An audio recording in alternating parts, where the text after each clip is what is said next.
Hello guys, आज मैं आपको बताऊंगा bmove और fmove command. Okay, bmove command use आती है वैल्यू को भेजने के लिए। bmove के अंदर जितने सोर्स होते हैं उतने ही डेस्टिनेशन होते हैं। चलिए हम इसको यूज करते हैं। LDI M0 bmove कमांड के लिए इसकी कमांड होती है bmove BMOV।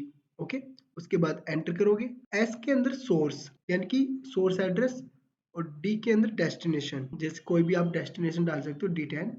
और अब इसमें जो भी आप n के अंदर वैल्यू डालोगे, जैसे मैंने 5 डाला है, तो यानी कि ये क्या करेगा, जितने सोर्स बनेंगे उतने ही डेस्टिनेशन बनेंगे। जैसे इसमें D0 डाला है तो D0 से 5 D4 और D10 डाला है डेस्टिनेशन में तो D10 से D14 हो गई। ओके, चलिए हम इसको रन करते हैं। रन करने के बाद आपको इंटरफेस ऐसा मिलेगा, यहाँ पर आपको नीचे रन मेंशन होगा।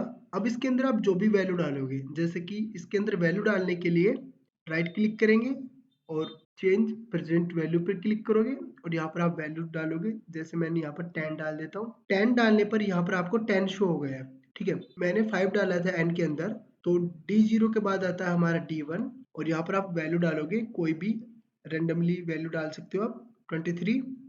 इसको ओके करता हूँ तो ये D1 की वैल्यू कहाँ पर आएगी, D11 पे। यहाँ पर आपको मेंशन नहीं हो रहा, तो इसको देखने के लिए आपको क्या करना पड़ेगा, आपको डिवाइस मॉनिटर पर क्लिक करना पड़ेगा। ओके, आपको यहाँ पर टेबल बना लेनी है। मैंने ये टेबल बना ली है।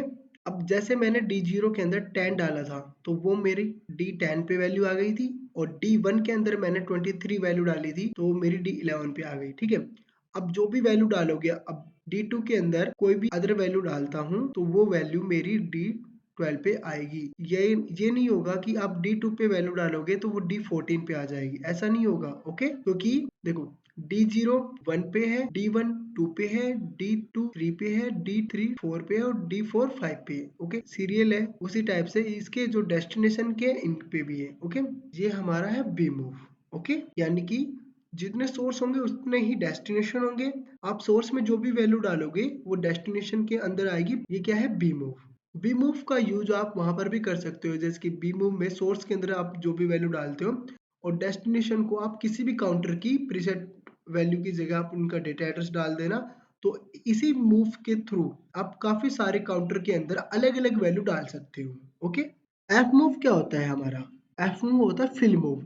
ओके, जैसे बी मूव में क्या होता था कि जितने सोर्स होते थे उतने ही डेस्टिनेशन होते थे। ठीक है, लेकिन एफ मूव में ऐसा नहीं होता है। एफ मूव के अंदर एक सोर्स होता है और काफी सारे डेस्टिनेशन होते हैं जो आप इनको यूज कर सकते हैं। मैंने एक एनसी यूज की है।